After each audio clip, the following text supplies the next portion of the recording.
ପିଲାମାନେ ଆଜି ଆମେ ଚତୁର୍ଥ ଶ୍ରେଣୀ ସାହିତ୍ୟ କଡ଼ିକା ପୁସ୍ତକର ଭଲ କି କରିନି ମୁହିଁ କବିତାର ଅଭ୍ୟାସ ପ୍ରଶ୍ନ ଉତ୍ତର କରିବା। ଏହି କବିତାଟିକୁ ଲେଖିଛନ୍ତି କୃଷ୍ଣଚନ୍ଦ୍ର କର।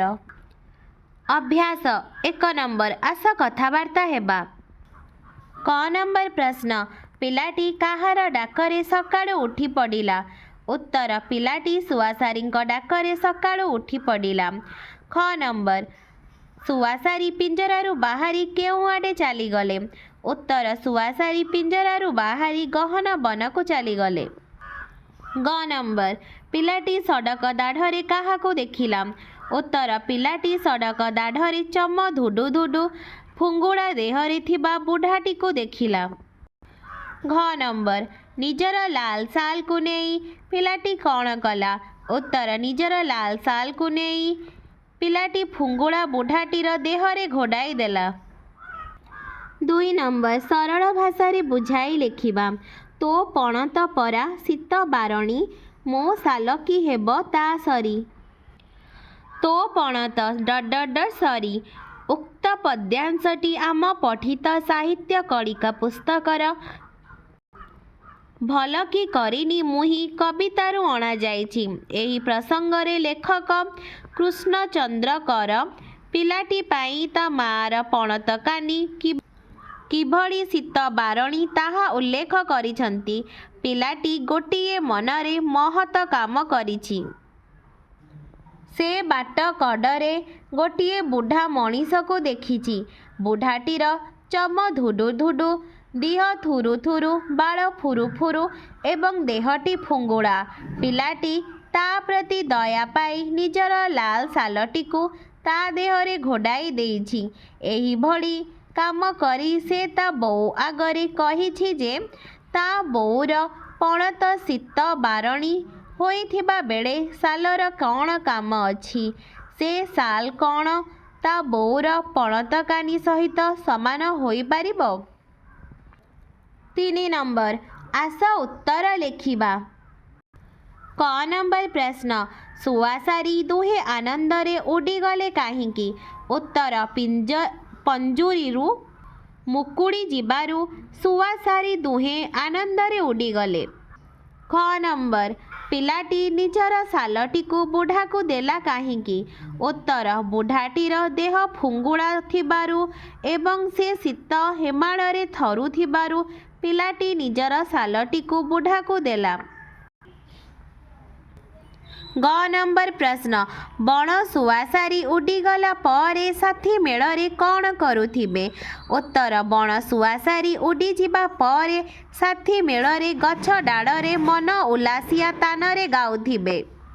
ଘ ନମ୍ବର, ଶାଲଟି ପାଇ ବୁଢ଼ାଟିର ଅବସ୍ଥାରେ କି ପରିବର୍ତ୍ତନ ହୋଇଥିବ? ଉତ୍ତର, ଶାଲଟି ପାଇ ବୁଢ଼ାଟି ଶୀତ ହେମାଳରୁ ତରି ଯାଇଥିବ, ତେଣୁ ତାର ସେ ବର୍ଷଟିର କଷ୍ଟର ଅବସ୍ଥାରେ ପରିବର୍ତ୍ତନ ହୋଇଥିବ। ୱ ନମ୍ବର, ପିଲାଟି କେଉଁ ଦୁଇଟି ଭଲ କାମ କରିଥିଲା?